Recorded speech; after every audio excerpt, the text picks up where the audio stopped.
আসসালামু আলাইকুম সম্মানিত দর্শক মণ্ডলী, ঈদ মোবারক।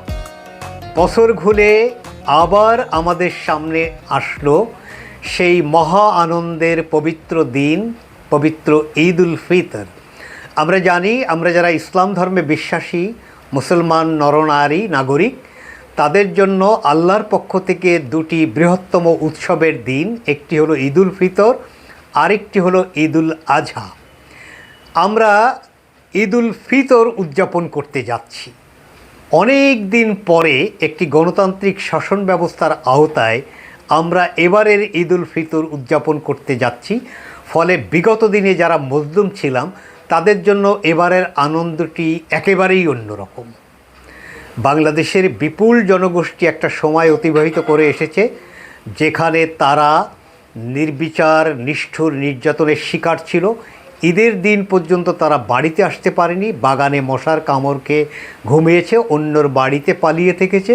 এমনকি একটি বিপুল অংশ নেতাকর্মী যারা জেলে থেকে ঈদ উদযাপন করার মতো সেই নিষ্ঠুর অভিজ্ঞতার মুখোমুখি হয়ে জীবনযাপন করেছেন। আলহামদুলিল্লাহ, সেই অবস্থা থেকে আমরা বাংলাদেশের বিপুল জনগোষ্ঠী, সিংহভাগ জনগোষ্ঠী নিষ্কৃতি পেয়েছি। ফলে এবারের এই গণতান্ত্রিক সরকারের আমলে এই ঈদটি নিঃসন্দেহে আমাদের জন্য আলাদা। ঈদ সম্পর্কে দু একটি কথা বলতেই হয়। এটি ঈদ উল ফিতর। ঈদ অর্থ আমরা জানি আনন্দ, এবং ফিতর অর্থ হলো রোজা ভঙ্গের দিন, অর্থাৎ রোজা ভঙ্গ করে আনন্দের দিনটিকেই ঈদ উল ফিতর বলা হচ্ছে। এছাড়া এর সঙ্গে ফিতরা দেওয়ার একটি বিষয় সম্পৃক্ত আছে। ঈদের নামাজে অংশগ্রহণের পূর্বেই এই ফিতরা আদায়ের হুকুম আছে আল্লাহর পক্ষ থেকে। আমরা আশা করি সকলেই এই কাজটি সুসম্পন্ন করে ঈদের জামাতে অংশগ্রহণ করতে যাব। তাছাড়া ইসলামী অর্থনীতির একটি গুরুত্বপূর্ণ দিক এক্ষেত্রে উল্লেখ করতে হয়, যেটি হলো জাকাত। জাকাত প্রদান এবং জাকাত ব্যবস্থাপনা যদি সঠিক হয়, ইতিপূর্বেই প্রধানমন্ত্রী তার একটি বক্তৃতায় বলেছেন আগামী 1.5 থেকে 2 দশকের মধ্যে বাংলাদেশের দারিদ্র্য বিমোচন করা সহজেই সম্ভব। একজন বিখ্যাত আলেম শায়েখ আহমদুল্লাহকে নিয়ে প্রধানমন্ত্রী বসেছিলেন। সেখানে ভবিষ্যতে এই জাকাত আদায় করা এবং জাকাত ব্যবস্থাপনা, জাকাতের মধ্য দিয়ে কিভাবে স্কিল ডেভেলপ করা যায় এবং দারিদ্র্য নিরসনে কিভাবে জাকাত ব্যবস্থাপনা আরও আধুনিকায়ন এবং যুগোপযোগী করা যায়, এটা নিয়ে আলোচনা হয়েছে। অচিরেই হয়তো এর একটি রিফ্লেকশন আমরা দেখতে পারবো, যার ফলে এটি যদি সঠিকভাবে করা যায়, আমাদের এই রাষ্ট্রের যে দারিদ্র জনগোষ্ঠী আছে, যে হতদরিদ্র নরনারী আছে, তাদের জন্য নিশ্চয়ই একটি কল্যাণ রাষ্ট্র পরিণত করতে গিয়ে এই ব্যবস্থাপনা অত্যন্ত বড় ভূমিকা রাখতে পারে। আশা করি সরকার এবং অন্যান্য যারা আছেন সকলে মিলে আমরা সেই দিকে এগিয়ে যাব। সাথে সাথে এই ঈদ উল ফিতরের পবিত্র আনন্দের দিনে কোনো দুঃখ কষ্ট বেদনার কথা না বলতে পারলেই ভালো হতো। কিন্তু কি করে আপনি চোখ বুজে থাকবেন যেখানে ইরানের শিশুরা আজকে জীবন হাতে নিয়ে দৌড়াচ্ছে, যেখানে মুসলিম নরনারী যারা ইরানে, যারা নিরীহ নিরস্ত্র, তাদের পরে সেই ইহুদিবাদী ইসরায়েলের আক্রমণ এবং তাদেরকে মদদ দিচ্ছে মার্কিন যুক্তরাষ্ট্র। আর মুসলিম উম্মা বলে একটি জিনিস আছে যেটি একটি নিবিড় জিনিসে পরিণত হয়েছে, যেটি একটি কাগজে বাঘে পরিণত হয়েছে। মার্কিন যুক্তরাষ্ট্র এবং এই ইহুদিবাদের দালালি করাই একমাত্র কাজে পরিণত হয়েছে। আমরা লক্ষ্য করছি যে ইরানও পাল্টা হামলা করছে, সেগুলো মুসলিম বিশ্বের অন্তর্ভুক্ত সেই মধ্যপ্রাচ্যের মুসলমান প্রধান দেশগুলোতেই ইরানও পাল্টা আক্রমণ করছে, সেখানে অবস্থিত মার্কিন ঘাঁটিতে। ফলে মুসলমানরা সমগ্র মধ্যপ্রাচ্যেই একটা অত্যন্ত নিদারুণ জীবনযাপন করছে। আমাদের যে সকল প্রবাসী ভাই বোনেরা মধ্যপ্রাচ্যে চাকুরিরত, তাদের অনেকের সাথেই আমাদের কথা হয়, তারা যে জীবন হাতে নিয়ে কিভাবে তারা সেখানে আছেন, তাদের জন্য ঈদ আনন্দটা কিভাবে তারা উদযাপন করবেন, নিশ্চয়ই আমরা ভাবতে পারি। কত কষ্টের, কত দুঃখের, কত বেদনার, কত ঝুঁকির। এবং তাদের যারা আত্মীয় স্বজন বাংলাদেশে যে ভাই বোনরা আমাদের আছেন, তারাও তাদের এই ঈদ আনন্দ সামগ্রিক আয়োজন, এতে নিশ্চয়ই তাদের ছেদ ঘটবে। কারণ ওপারে তার ভাই বোন বা তার নিকটজন একটা যে কোনো সময় জীবন ঝুঁকির মধ্যে, আর এই বাংলাদেশে বসে তারা আনন্দ করবেন, এটি তো সম্ভব না। ফলে সামগ্রিক বিশ্ব ব্যবস্থা, এই যে অবস্থা, এটি নিশ্চয়ই আমাদেরকে পীড়া দেয়। কাশ্মীরের কথা আমরা জানি আমাদের নিকটে।